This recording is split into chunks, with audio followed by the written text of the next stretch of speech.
child safe, and not just from some of the painful realities, crime and violence in some of our neighborhoods, but they're safe from the very people they want to have faith in as their protectors.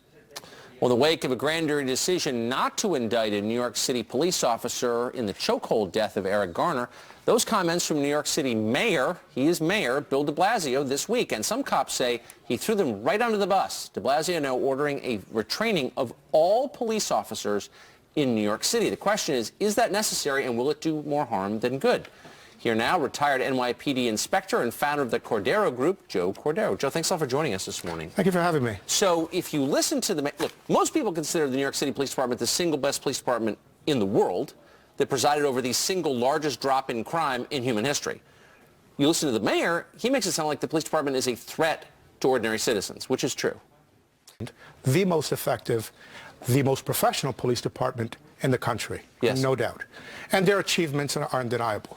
And the comments, the mayor's comments were, in my opinion, inappropriate and clearly polarizing.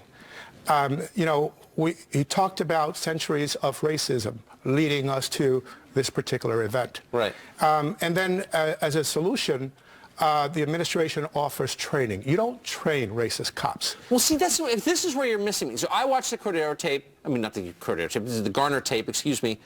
I found it upsetting. I didn't like it. I hated it, actually. But I didn't see it as racist. Like, where did the mayor get the idea? Is there proof that this was a racial act? I'm missing that. To me, this was a prescriptive narrative waiting for a time. Yes. And this was the time that the mayor chose. Clearly, you can debate what you see on video. You can debate the grand jury decision, and there's strong opinions on both sides. But clearly, there is no indication, no evidence of racism. So if we say that, we're brought to this situation because of race, but then we offer training. The training is a good thing. I think it's a phenomenal thing. Right. But how do you cure racism through training? I would fire a racist cop. Yeah, of course. Try to retrain one. So we start off with a premise, and then we offer a solution that clearly goes to the problem. Can the NYPD be better trained? Absolutely. Will they benefit from training that helps them to communicate better, to de-escalate situations? Yeah, absolutely. To relate to the community in a better way. I just put together a police department in Camden County.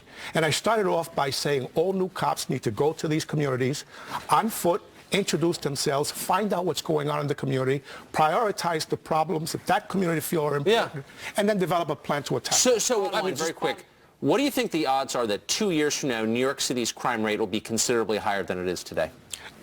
I think there's a fair chance. And the reason for that is officers are now uncertain about, what happens if I do my job and I do it correctly, but it ends up with a bad ending. Yeah. And that can happen. Am I going to become then the pawn in this political or ideological? Oh, it's so depressing. A dangerous city doesn't help anybody, especially the poor. Absolutely not. Joe Cordero, super interesting. Thanks for joining us this morning. Thank you for having me. Appreciate it. Tens of thousands.